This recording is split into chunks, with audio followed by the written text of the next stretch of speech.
So today is May 29th, 2010.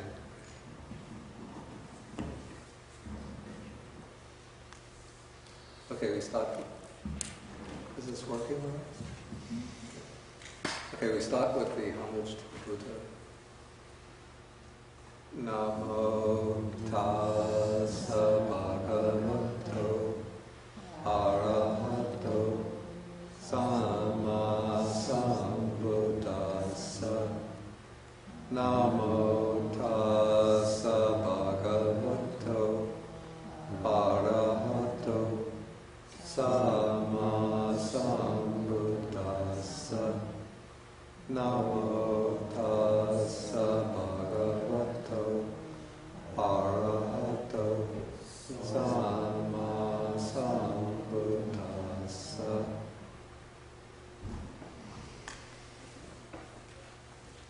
Okay, good morning. Okay, we come back now to Sutta number 26 in the Majjhima Nikaya. And we are at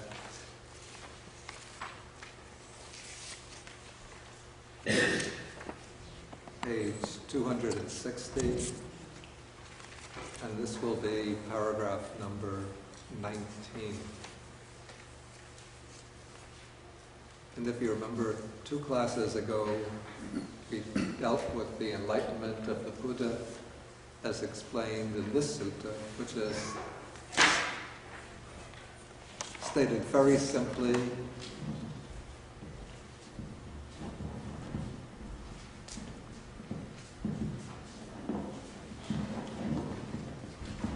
stated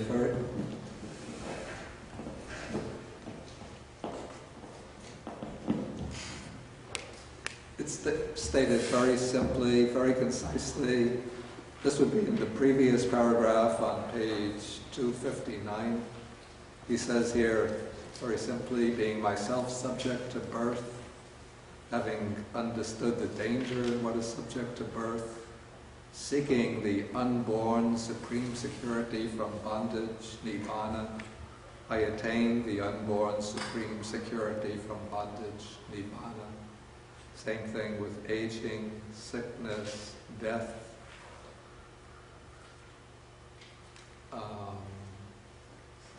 sorrow and defilement. So seeking the undefiled supreme security from bondage, nibbana, I attain the undefiled supreme security from bondage, nibbana. Then the knowledge and vision arose in me, my deliverance is unshakable, this is my last birth, now there is no renewal of being, no more renewed existence. So at that point we took a detour into Sutta number 36, in which the Buddha explains more precisely what took place on his quest for enlightenment after finding this delightful spot in Uruvela. According to that sutta, he began to practice these extreme ascetic practices, carrying them on to the point where he almost died. Then he realized that the ascetic practices are not useful. He thinks, is there another way to enlightenment? He remembers this incident that took place in his childhood when he entered into the meditative state, the first jhana. Then he thought that must be the way to enlightenment. Then he gave up the ascetic practices, began taking food, normal food, until he regained his physical strength. Then he enters into the 4 jhanas. Then he develops the 3 higher knowledges, the recollection of past lives, the knowledge of passing away and rebirth of beings, and the knowledge of the destruction of defilements. And then that brings the liberation of the mind. Okay, so we have these 2 different perspectives on the enlightenment. And now we come back from Sutta number 36 to Sutta number 26, where the Buddha is still sitting in the vicinity of the Bodhi tree, And now he's going to sort of review or recollect his experience of enlightenment. And it's a sort of, what do I do now?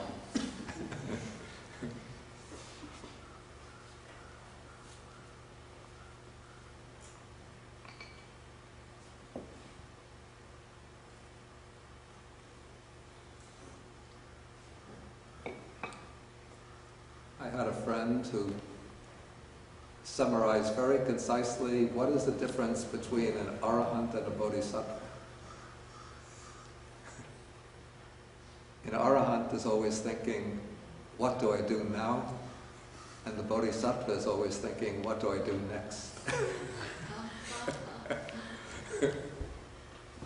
Okay, so now the Buddha is reviewing his realization, his attainment.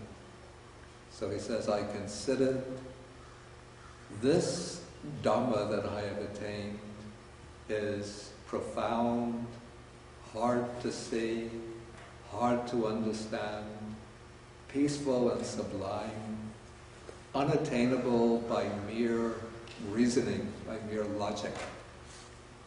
Taka vacharo, literally it's outside the range of reasoning, rationalism. It's subtle and pandita vedaniyo. It's to be experienced by the wise, to be realized by the wise. Okay, so this is a kind of review of the Dhamma that he has attained. Mayam Dhammo abhigato. Okay, now you can see he's starting to think about the possibility of teaching others. Because now his mind turns from the Dhamma that he's realized and it looks out upon sentient beings. And then he sees that, he says, this generation, well, maybe better, usually generation, nowadays we used to speak about the beat generation, the lost generation, Generation X. What is the current generation? Y. Y. Letter Y or? Letter Y. Generation B. Me? Yeah. Oh, that was in the 1980s. Okay, but the word used here in Pali, it's paja, would maybe better be rendered population. In fact, that's what I use now, this population. Then we have an expression that's a little bit hard to translate very exactly into English. Here I render it delights and attachment. But the word that's used here in Pali is ale.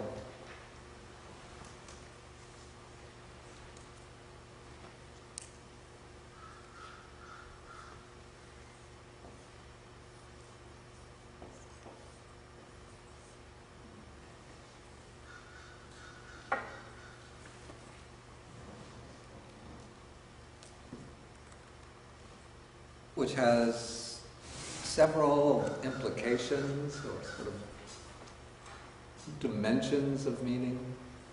On the one hand, alaya can indicate the subjective act of clinging, adherence. And also it suggests that which one clings to, the objects of clinging. And also the word suggests something like the lair of an animal, like the den of an animal. So that it's a place that one repeatedly goes back to, maybe seeking safety and security. The place that's familiar, the place where one feels at home.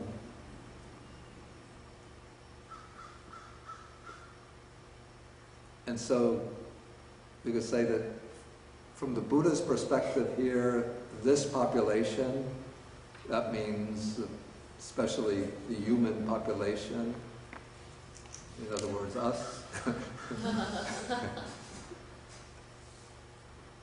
delights in clinging to things, in the objects of clinging, and we're so settled into our homes, our familiar territories, that it's hard for us to break out and to look at things from a different point of view, especially a point of view that will ask us to give up our clinging.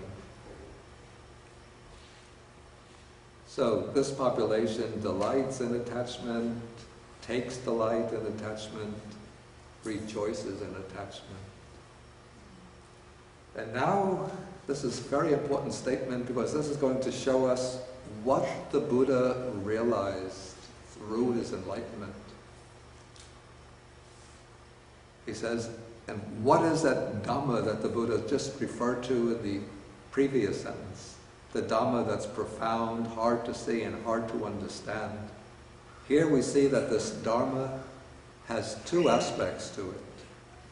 First aspect, he says, it is hard for such a population to see this truth, or this principle, namely specific conditionality, dependent origination. So this first aspect of the Buddha's enlightenment is paticca samuppada, dependent origination, and it's also called here, I render it, I think following Bhikkhu Nyanamoli, specific conditionality. And in Pali, it's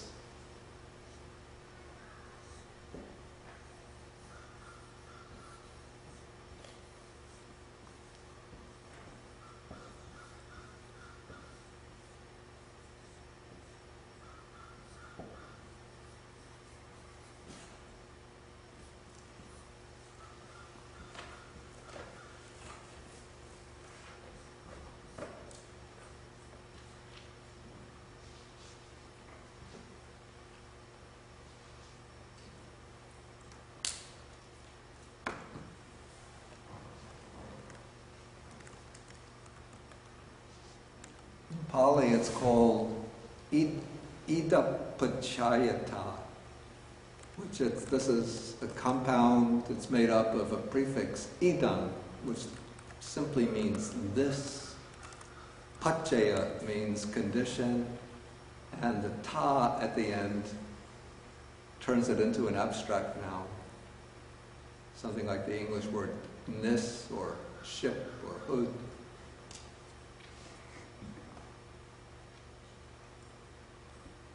Or ITY, in fact. And so this is, in a way, it's a shorthand expression for the formula that we meet with sometimes in the text. Idang sati, imasmin sati, idang hoti, imasu pada, idang upajati. That is, when X exists, Y comes to be. Through the arising of X, Y arises. So it means that one thing originates through something specific as its condition. And in a way, this is like a compressed term that incorporates the whole 12-fold formula of dependent origination, with ignorance as condition, the volitional activities originate. With the volitional activities as condition, consciousness originates, and so on, all the ways down.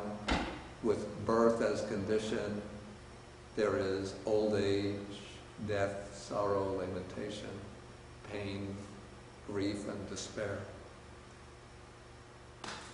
So dependent origination, specific conditionality, they're two terms for the same thing, this phenomena, or this principle of phenomena arising in dependence on conditions. And those conditions in turn originate through other factors as their conditions. And those other factors originate with still other factors as their conditions. And so we have this whole series, or better, a whole network of phenomena originating through their specific conditions. Is my voice carrying to the back? Yes, It is.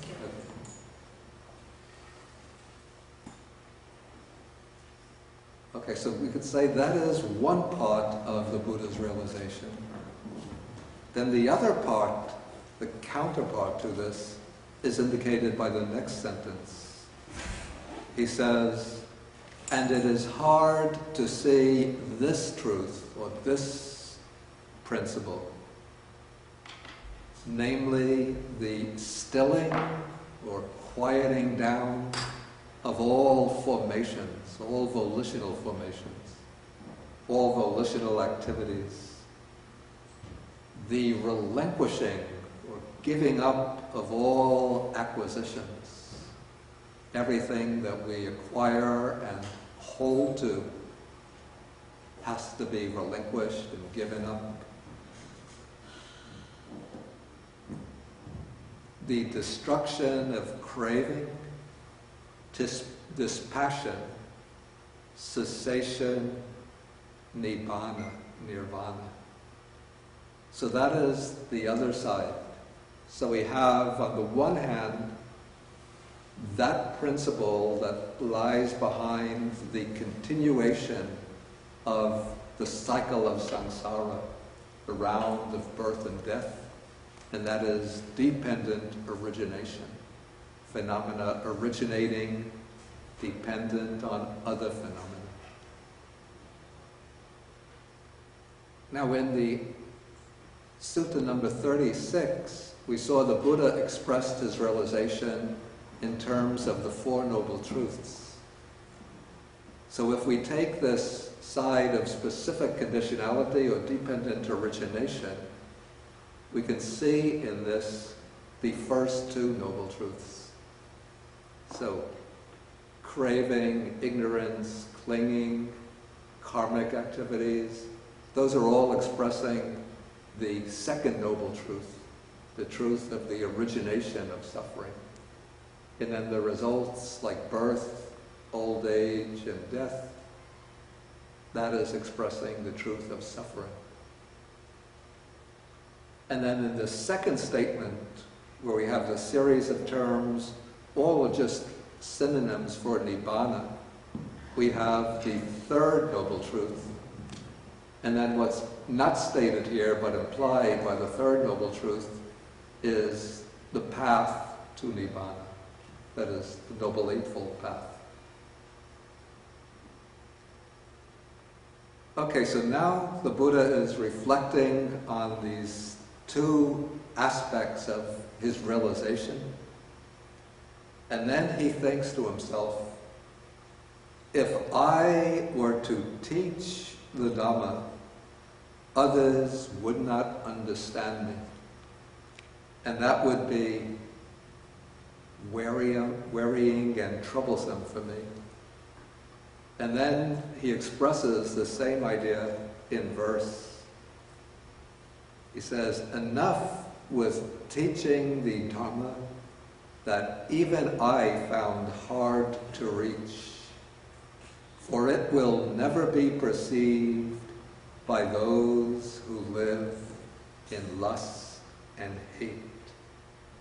Those died in lust, that was Venerable Nyanamoli. I might say those excited by lust or aroused by lust, those wrapped in darkness, will never discern this abstruse Dhamma which goes against the stream, the worldly stream, which is subtle, deep, and difficult to see. Very beautifully expressed verses.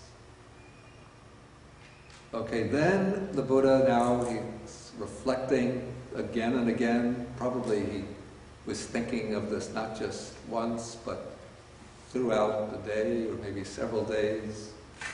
And then he says, he comes to the conclusion, considering thus, my mind inclined to inaction, or maybe we could rephrase that to dwelling at ease, just living without much activity, taking it easy, living peacefully in the forest, meditating quietly, rather than to teaching the Dhamma. Okay, now, this is the scene I always like when I imagine myself maybe taking up my career as a film producer. We have, like, back in those days, Cecil B. DeMille, was it? You know, the greatest story ever told, 10 Commandments. So here we have the Buddha sitting on the seat of enlightenment. You know, the morning mists have been dispelled as the sun is rising. And now Brahmasahampati, this is like one of the deities in the very high heavenly worlds. He's up there in the heaven, and he's looking down at the Buddha, and he knows what's going on in the Buddha's mind. And so it says he knew with his mind the thought in my mind, and he considered the world will be lost, the world will perish, since the mind of the Tathagata, the Arahat, the fully enlightened one, inclines to inaction, to living at ease, rather than to teaching the Dhamma. Then just as quickly as a strong man might extend his flexed arm, his arm in the normal position, he stretches it out, or just as he might pull in his outstretched arm, Brahmasahampati vanished in the Brahma world, this high heavenly realm, and he appeared before me. And then according to the commentary, when Brahmasahampati descends into the human world, he doesn't come just alone, but he's accompanied by thousands and thousands of attendants, you know, other deities from his realm. So this is what makes the filming of the sequence so exciting.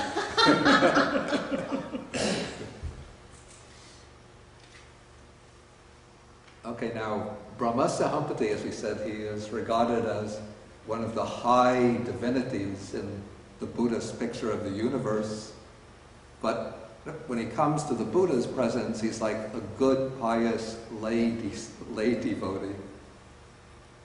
So he arranges his upper robe on one shoulder. It's considered the polite, respectful way to arrange the robe.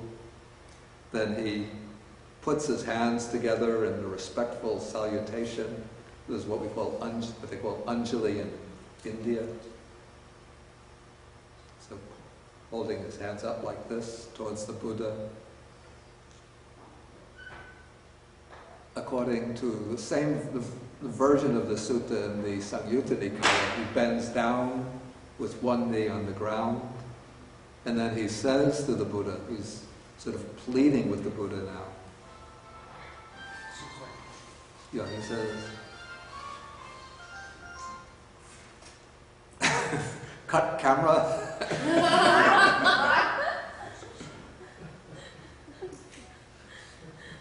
Okay, he says, Venerable Sir, let the Blessed One teach the Dhamma, let the Sublime One teach the Dhamma. There are beings with little dust in their eyes who are wasting away, who will perish if they don't get to hear the Dhamma. Then he gives the Buddha this assurance. There will be those who will understand the Dhamma. And then he makes the same appeal in verse, again these are very beautiful verses. He says in Magadha, Magadha is the state of northeast India, roughly corresponding to Bihar, the state of Bihar today.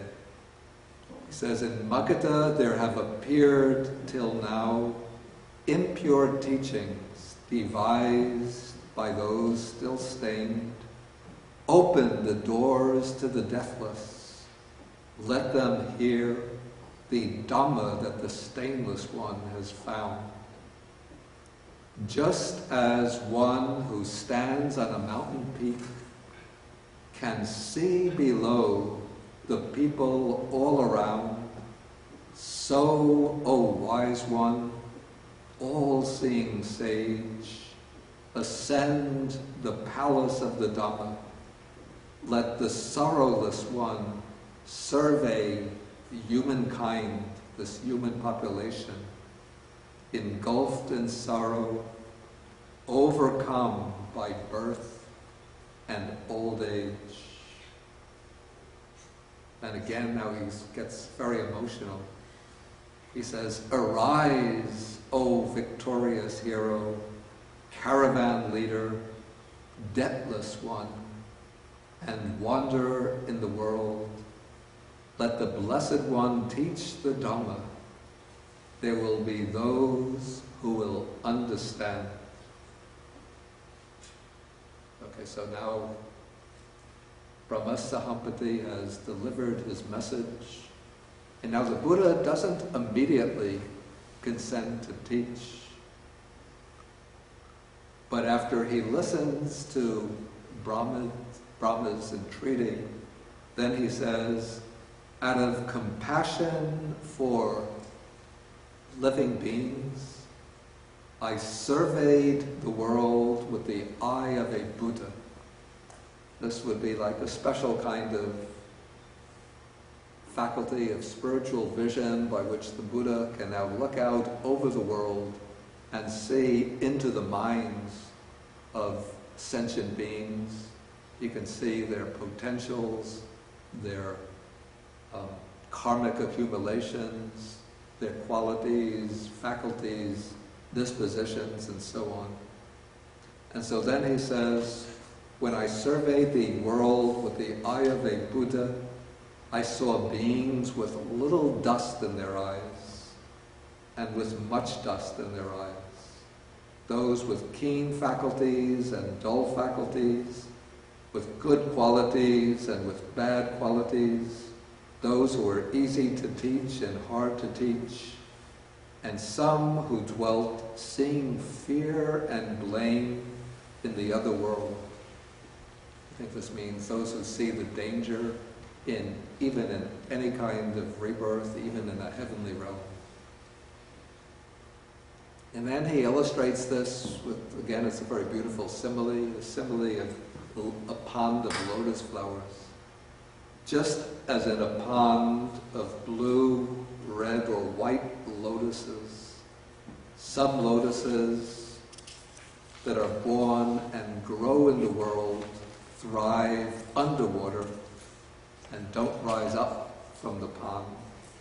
Other lotuses rise to the surface of the water and remain there. And then there are some other lotuses that grow up in the water and they rise out of the water and they stand clear, unwetted by the water. So too, surveying the world with the eye of the Buddha, I saw beings with these different qualities. And then I replied to Brahmasahampati in verse. This is a famous verse. He says, open for them of the doors to the deathless. Let those with ears, in other words, those who can hear the teaching, now show their faith. Because having faith or trust, this is the quality of mind that makes one open, that enables one to open one's mind in order to listen and try to understand the teaching. Thinking it would be troublesome, Brahma, I did not speak the Dhamma subtle and sublime. Okay, so now the Buddha has agreed to teach the Dhamma, and so Brahma realizes his mission has been accomplished, and so he says, the Blessed One has consented to my request to teach the Dhamma, and then Brahma Sahampati pays homage to the Buddha, even though he's a chief divinity, but he bows down respectfully to the Buddha, circles him, keeping the right side to him, another sign of respect, and then he disappears on the spot. Okay, several interesting questions come up in this story. At least two. I could raise the questions. Let's see if we can find answers for them. One is, probably all of you know the traditional account that's held both in Theravada tradition, Mahayana tradition. They both agree on this, that before the Buddha came into this final existence, many, many aeons ago, he made a vow to achieve Buddhahood, which turned him into a bodhisattva. Then he practiced developing the excellent qualities, the paramitas or paramis for many lives, giving up his eyes, his arms, his blood, his body, his life, his wives, his children, his kingdoms, all of his possessions, in order to fulfill the paramitas, all for the purpose of achieving Buddhahood, so he could teach the Dhamma to the world. But now he looks out on the world, and then he considers his enlightenment. He thinks, should I teach? Should I not teach? Then he thinks, it's too difficult. Let me just take it easy and live peacefully by myself, not undergoing all of this wearisome frustration and disappointment in trying to teach others. Okay, so that's one question. How do we reconcile this idea of an original vow to achieve Buddhahood, many lives of developing spiritual perfections, all for the purpose of teaching, and now he decides, I won't teach. Okay, that's one problem. Then maybe the other problem or question that comes up is this descent of Mahabrahma. But actually the two problems are interrelated. What is going on here? Is this to be taken literally, or is this some kind of dramatic representation of an internal debate taking place in the Buddha's own mind? What do you think about these two questions, either individually or both? Any ideas?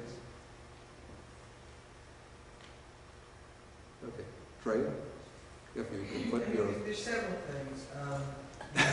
You can speak and sew at the same time? Yeah. Knit, speak and knit as well. Yeah, I mean, several things come to mind. I mean, on the one hand, you could just say it's, you know, it's literary. You know, this is just a literary convention. It's possible. What is the literary convention? You know, Sahamabhrata, you know, Brahma coming down. Brahma coming down. Yeah, and it's just a nice literary convention of he's debating with himself. Now, as to the Bodhisattva vow, you could even say that's a literary device, and you know, whatever. Yeah. But let's say it's real. Let's just, for fun's sake, yes, he really did that. Yeah. Did all these things. But you know, he wasn't enlightened then. He just had this idea of enlightenment. God leaves you willikers, I want to be a Tathagata and a Buddha. But he didn't know what it would be like, right? He wasn't enlightened. So, and we can find this in our own lives. You can find what? You can find this in your own life. Sometimes when you wish for something or want for something, maybe not as exalted as them, and you finally get it, and you're like, oh, this is what it's like. It's not what I thought it was going to be like. So he finally realizes Nibbana, and he's like, oh, can you teach this? Oh. Look at people. Yeah. So he didn't know. Yeah. So he didn't consider it. Yeah. He was human, Yeah. Maybe it's a little bit, to put it in somewhat mundane terms, somebody thinks I want to be, I want to be president. It's a hard job. yeah, I was thinking of that, but then to put it a little more accessible level, well, maybe for a Buddha it shouldn't be so accessible, but somebody thinks I want to be a college professor, so then they go through all of the trouble, going to graduate school, getting a PhD, writing dissertation, coming up and passing the dissertation exam. Okay, they get the PhD degree, then they go out to the job market for the interviews, the different universities. Finally, one university hires them and says, okay, you start in the fall. Okay, maybe this is the interview is in April or May. Then all over the summer he's thinking, how am I going to teach in the university? They want me to give 3 courses, and the students these days are so intractable, so rebellious, so troublesome. So maybe it's a little bit like that. Not to mention becoming, you get elected president in November, then everything is all glorious up to Inauguration Day. You have the inauguration ball, what is it, January 20th? And nowadays there are 5 balls, so you have to attend all 5 of them. And everybody is congratulating you, you're dancing, the cameras are flashing, all the celebrities are coming. Then the ball is over, you go to the White House, sleep. The next day you wake up and you're president, and one group of advisors say, Afghanistan, what are we going to do? Taliban, suicide bombers here. President Karzai there. His brother making this trouble. Iraq. These people saying, get out of Iraq, get out. These people are saying, you have to stay in. Then there is the healthcare issue, climate bill, jobs bill, economic problems. Oh my heavens, and I have 4 more years of this, just the first day.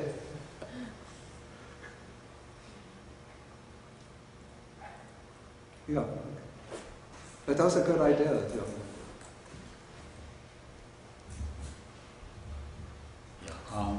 I'm actually in complete agreement with Dreya's comment. I just want to present it with my own language. Maybe speak a little more loudly. Maybe I should push something. No, it's working, but Okay. My understanding, or my current misunderstanding, is that on the night of his enlightenment, the Buddha went through a complete psychological tear down and break up and rebuilding, and that is a process that is not open to cognitive understanding. The vow was made in the same way that you said, you want to be this, you want to be that, you want to be the president, you want to be that. And that is a cognitive process about what one imagines, but the reorientation that I currently believe occurs during such an epiphany, if I may, is not expressible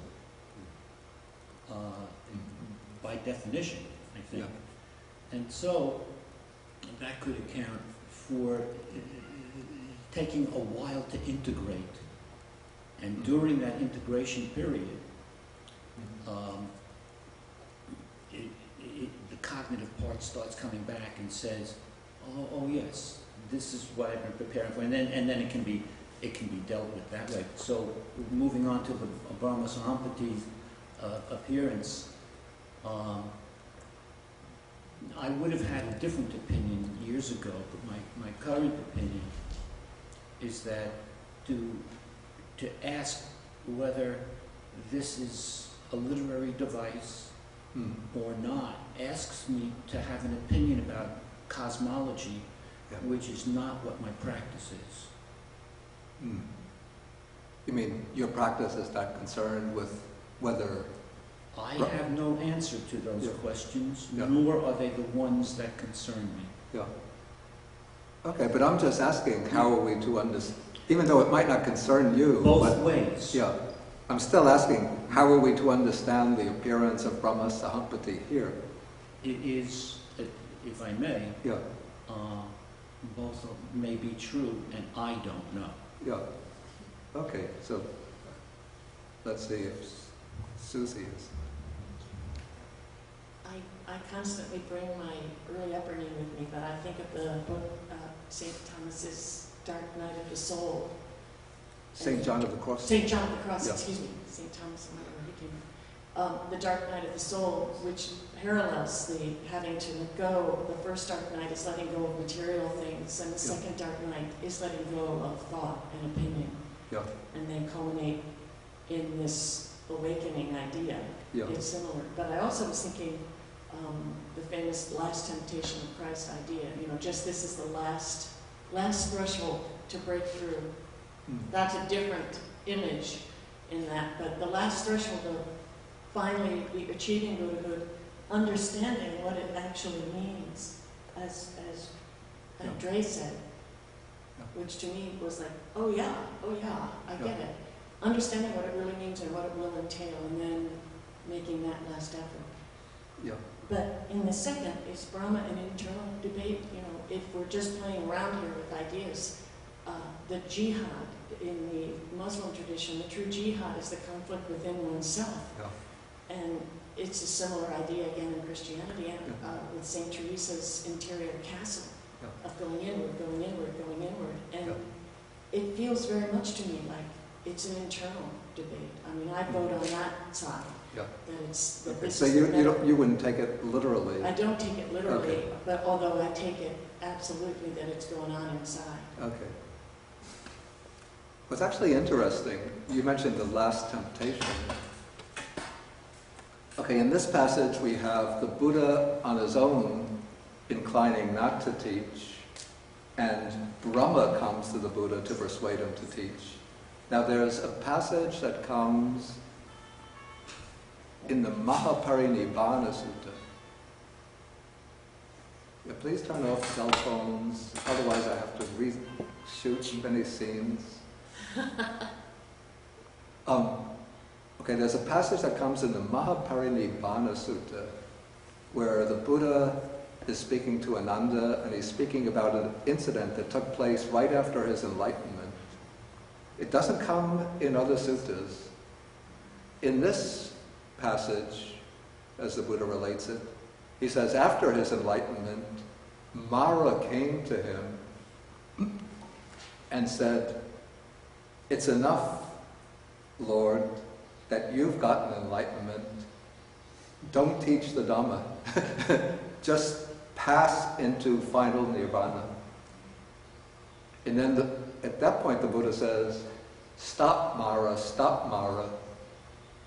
I will not pass into parinibbana, into final nirvana, until I have monk, nun, male lay followers and female lay followers who have learned my Dhamma well, who have achieved attainment in it, who are able to expound it, disclose it, teach it to others, and spread it widely through the world. And here, like, instead of Brahma being the sort of devotee pleading with the Buddha, we have Mara being the obstructionist, trying to create, in a way, supporting that temptation not to teach. Anybody else here have some? You're wrong, you usually have some ideas. May I to just add, it's like the little dimple and the little angel on the shoulder that you see. Yeah, I in remember cartoons.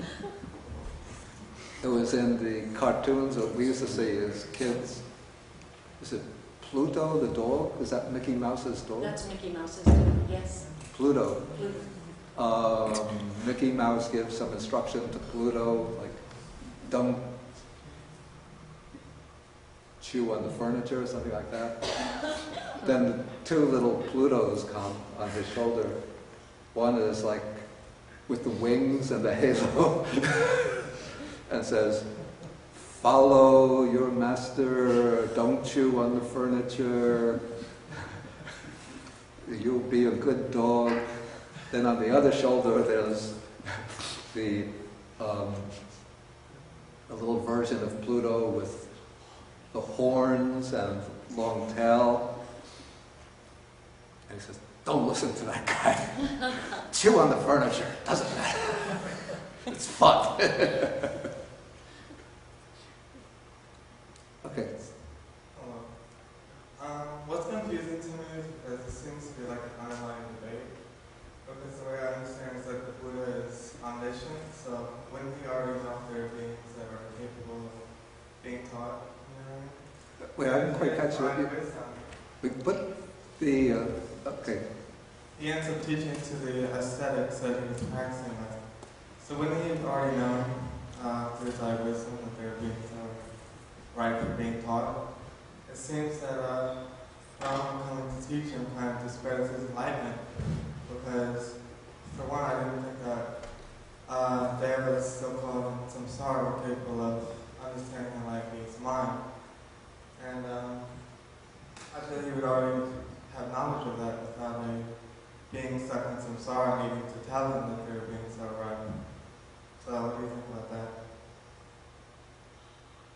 He's speaking of Buddha's omniscience. Yeah. Why wouldn't he already know that there were beings who... Is that what you mean? Yeah. Why wouldn't he already know that there are beings out there who could be taught? Yeah, He's it's an omniscient. interesting question. I mean, I don't know the answer to this, but maybe somebody have some ideas about this. Yeah, Drea? I'm just relating back to what I said earlier. I think a lot of it is a literary device. Yeah. That, a lot of the canon, a lot of the canon is redacted. You can't necessarily read it literally. Okay. They got the monks after the Buddha's death they got Ananda to basically spout out everything he remembered that the Buddha said, along with everybody else's collective memory. They realized we better write it down. And there were a lot of redactors. There's a lot of different versions even of the Pali Canon. And people wrote in different things. And it's also the custom in all cosmological literature, in any tradition, to have these literary expositions. Whether it could be an angel visiting, Saint Teresa, or whatever. It's very common stuff. It is a good way to explain the struggle within ourselves, or within oneself. That's just my opinion. I think you have to look at things a little critically and not disingenuously. Maybe Bowie wants to say something. Good.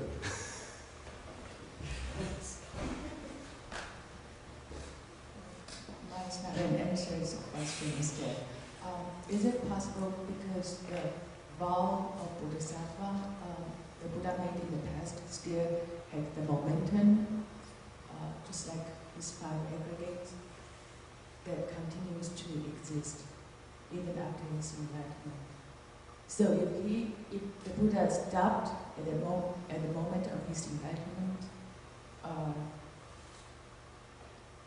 about his Bodhisattva vow, then he wouldn't have the conflict. So in other words, for another person who had never made a Bodhisattva vow in the past, the person, if enlightened, wouldn't have the conflict that Buddha had. Yeah.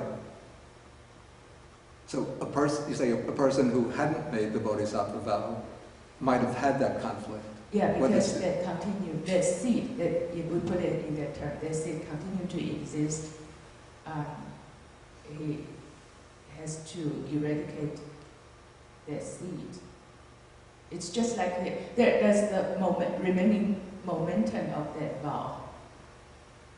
You're asking, does that vow continue to have its momentum Right. at the time of the Enlightenment? That's just my Okay, question. now what's interesting actually, there's like several conflicting or maybe incompatible strands even within the early texts.